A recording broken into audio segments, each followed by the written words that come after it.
Abre a roda, minha gente, que uma história eu vou contar. Eu me chamo Jussara Carvalho Grafunder, sou professora, escritora e contadora de histórias. E quando eu contar até três, a história vamos chamar. E era uma vez. Um, dois, três. História!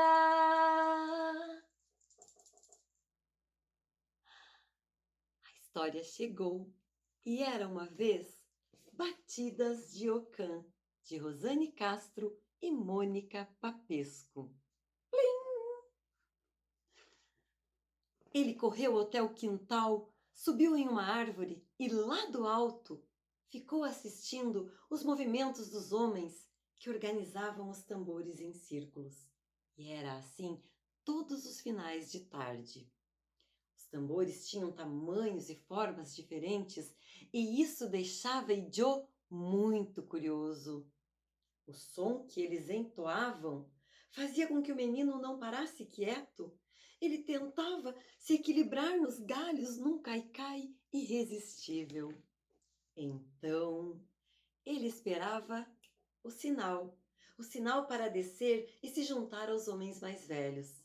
Fitava as mãos sobre os tambores, sobre o couro dos tambores. Havia mais que música. Naquelas batidas havia coração, batidas de Ocã. O pai de Idio ficava orgulhoso em saber que o filho era tão interessado por este instrumento. Afinal, a história do tambor havia passado de geração em geração em toda a sua família. E Joe era um menino inteligente que gostava de ouvir histórias da origem do seu povo. Seu avô era o guardião de muitas histórias. Um dia, Joe perguntou ao seu querido avô como ele sabia tanta coisa assim. Como ele havia conseguido guardar aquela montanha de histórias na sua cabeça? A resposta saiu direto de Ocã e escorreu como uma cascata pela boca, deixando cada palavra encharcada de emoção.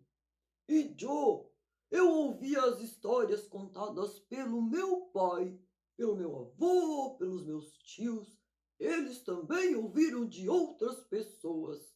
E assim por diante. As histórias navegam num mar de memórias e de sentimentos. E a nossa linha do tempo é a linha do horizonte. Não tem fim. Para o bom navegador, as lembranças são como os ventos que sopram as velas rumo ao porto seguro. O menino de cócoras, com os braços debruçados sobre as pernas, ficava olhando seu avô com tanta admiração que se perdia nas imagens criadas pelo som da sua voz. Depois de um longo tempo em silêncio absoluto, o menino dava-lhe um grande abraço bem apertado e saía correndo atravessando as sombras das árvores, como se fosse um reizinho livre, desbravando savanas africanas sem medo algum. Naquele dia, depois que a cor púrpura deu lugar ao escuro brilhante da noite, o som dos tambores foi diminuindo e os homens se dispersando. Está na hora de entrar, falou a mãe de Joe, escondido, como se estivesse fazendo algo errado. O menino aproveitava a distração do pai para se aproximar daquele instrumento que era maior que ele. Quer aprender a tocar? Perguntou o avô, que estava tão escondido quanto o menino, observando-o. Mas eu não sei. Ainda sou muito pequeno para aprender. Ou não? O avô se aproximou, colocou a mão do neto sobre a sua e ambas no tambor.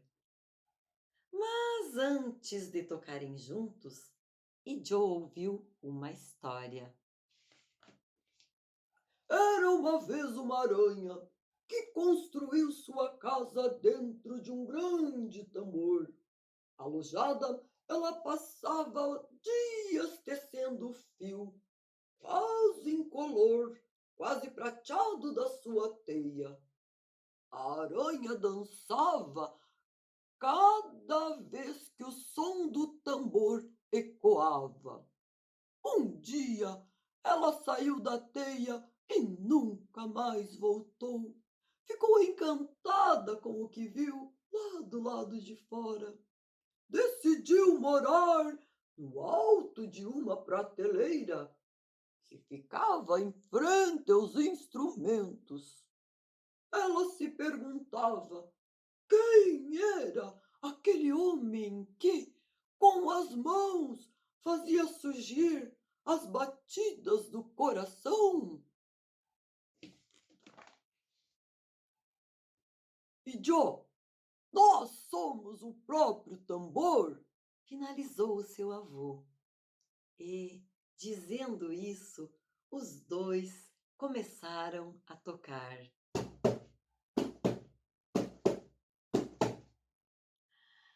O menino era todo som.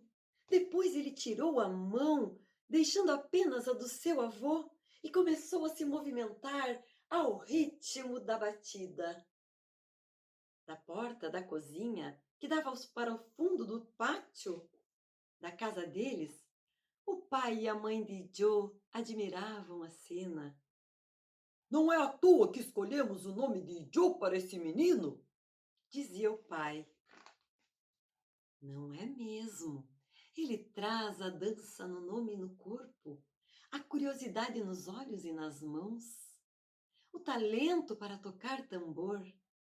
Completou a mãe com um olhar distante e ao mesmo tempo tão perto do filho.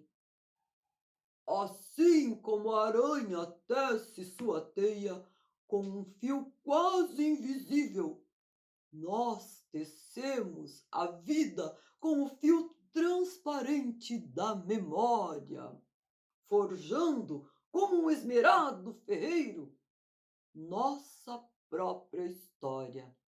O avô pensou, mas não falou. Haveria outras oportunidades, outras noites e outros tambores.